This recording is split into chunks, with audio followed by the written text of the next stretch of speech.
Osvaldo Garcia Montoya, alias Compayito, is the leader of a Mexican gang known as Mano con Ojos, or Hand with Eyes. It's because I see and hear everything, he tells his interrogators when asked about the gang's name. Montoya, who was arrested August 11th, displays this confidence throughout the video, smiling and cracking jokes while describing his time as a hitman who participated in some of Mexico's most gruesome massacres, including the beheading of 24 civilians outside Mexico City in September 2009. They were innocent people, Montoya explains, but they had seen too many faces of cartel members. To continue learning the story of Osvaldo Garcia, then keep watching until the end of the video. Also, if you're new to the channel, don't forget to like and hit the subscribe button. Now, without further ado, let's get started. Oscar was born in Guasave, Sinaloa. He worked as a municipal officer in La Paz, Baja California, and in Los Mochis, Sinaloa.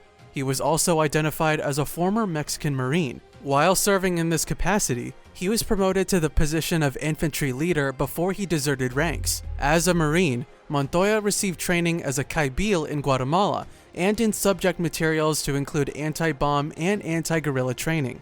In 2002, Garcia joined the Beltran-Leyva cartel and began working as a hitman in Lázaro Cárdenas, Michoacán. Soon after, he was promoted to head of security for El Indio, La Barbie, and El JJ.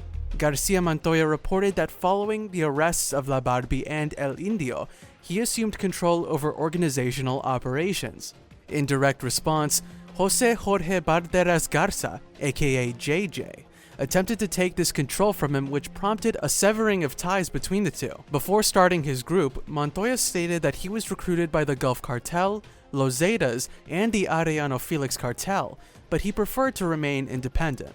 Garcia is known as El Compayito, after a popular Mexican hand puppet character created by an entertainer who dresses up his hand and puts eyes on it. The crime gang took its name from the puppet's nickname. When asked why this criminal organization was centered in Huixquilucan, information was provided that led authorities to believe that local police officers were directly involved with La Mano con Ojos.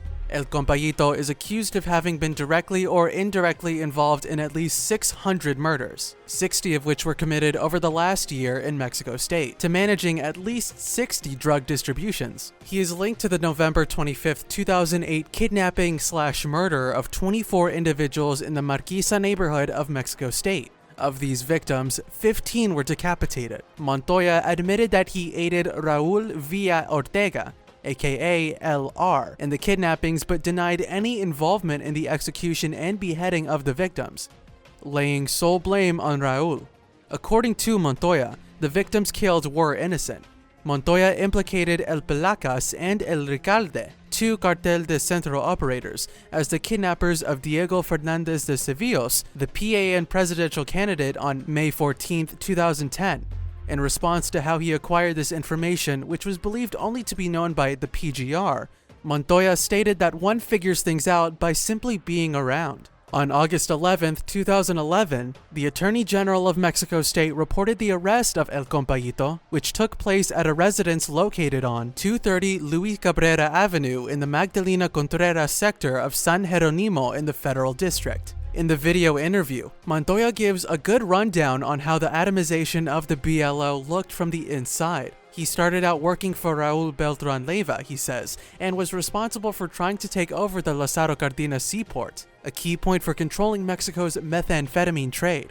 After Arturo was killed, Montoya was commissioned to work for La Barbie, who already had his people at that point. Montoya then became a head bodyguard and hitman for another mid-level BLO operative, Gerardo Alvarez Vasquez, alias El Indio, who was arrested in April 2010. What is partly striking about the Montoya video is the detachment with which he describes his job. He states that he was responsible for 930 killings, 300 of which he committed with his own hands. At one point, he tells Mexico City's Attorney General, who is asking questions off camera, that he would have found you and cut you to pieces. That's the truth, in return for refusing to accept a $400,000 bribe. Still, it is worth resisting the tendency to cite such videos as evidence that brutal and cold-blooded killers are the main drivers of Mexico's conflict. Montoya is certainly both of those things, but writing him off as a mere psychopath mischaracterizes a fundamental dynamic in Mexico's violence. In his own way,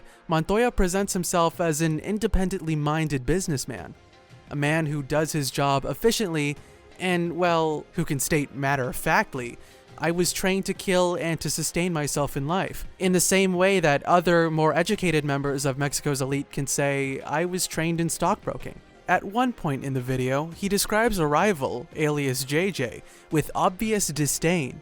He got everything from his dad. He never had to fight for anything. He didn't go to fight anywhere, not in Monterrey, Tamaulipas, Veracruz, Guadalajara, Michoacán, not in Guerrero. The territory he had, they gave it to him.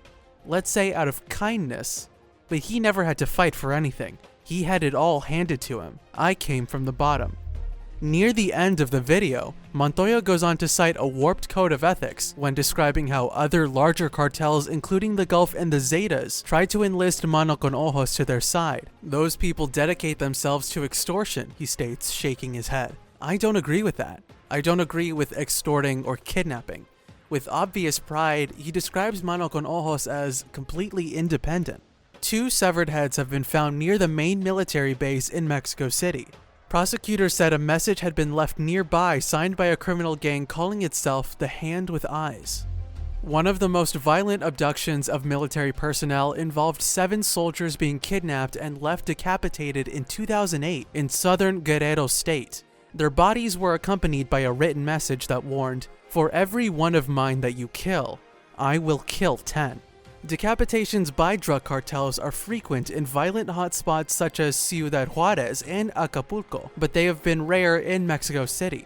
Mexico City Attorney General Miguel Mancera said one of the heads found on Monday had been placed on the hood of a car, while the other was found on the nearby pavement. The heads were found just before dawn near a busy ring road across from the Mexican Army headquarters. Near the heads, police found a message by the Hand with Eyes criminal gang. During the operation to arrest Oscar, police mistakenly burst into civilian homes south of Mexico City. Officers brutally raided the house of a renowned poet by mistake, as well as 2 others nearby. Mexican poet Efrain Bartolom and his wife Guadalupe Belmontes, a writer, complained that their house was targeted in the violent raid that netted Garcia Montoya. Neighbors of El Compayito were very surprised when they realized he had been arrested and were informed of what he did for a job. According to them, he wasn't around much, but when he was, nothing seemed suspicious.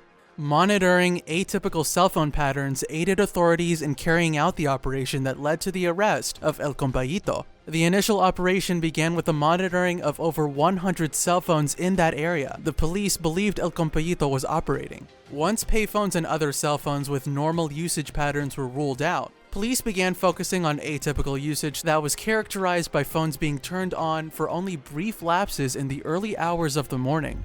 Following a series of brief calls, these cell phones would be turned off for days, weeks, or months at a time. For this reason, tracking down the usage was difficult, as the calls were always cut before they could be traced. However, police caught a lucky break on the morning of August 11, 2011, when a signal that lasted long enough to be traced was picked up. This same call led authorities directly to the residence of El Compayito. On August 17, 2011, the human remains of a male murder victim were scattered in areas throughout Acapulco, Guerrero. The areas where the body parts were found were reported as follows. At 1500 hours, the severed head was recovered at the intersection of Rodrigo de Triana and Juan Perez streets in the Rodrigo de Triana neighborhood. According to witnesses, a group of armed men traveling in a pickup arrived at the location and showed the severed head to people watching before dropping it there. On August 20th, 2011 at 0500 hours, state police responded to reports regarding 9 murder victims that had been left along the Tepic-Aguamila highway near the Mora village in Nayarit. According to police reports, these victims were originally kidnapped, beaten, and then driven to the location in which they were found and shot to death. It was also reported that all of the victims had been blindfolded and were bound at the hands. After dropping the head, the same men dropped the torso. However, the exact location is not specified. Moments later, the legs were hung from the La Garita Bridge on Cujutomoc Avenue. Lastly, they hung the hands, feet, and a narco banner along the Acapulco, Mexico Federal Highway, near La Cima neighborhood. After questioning, Garcia confessed that at the time of his arrest, he was planning to kill and dismember 6 La Mano con Ojos operators, as they wished to desert their ranks. One of these murder victims was decapitated and hung from a bridge in Interlomas. The individual believed to have assumed the position of Osvaldo Garcia is El Comandante. Under his command are an estimated 50 individuals, all of whom have information of what needed to be done in the case that he was arrested. Following his arrest, El Compayito was transferred to the Altiplano prison. During a police interrogation of El Compayito, authorities thanked him for having made them better at their jobs. In response to this statement, El Compayito asked if he would be given a reward for this, and added that police did a good job in acquiring and responding to gathered intelligence that led to his arrest. Don't forget to like this video and share it. And just so you don't miss out on new videos, subscribe to this channel and turn on post notifications. Until next time.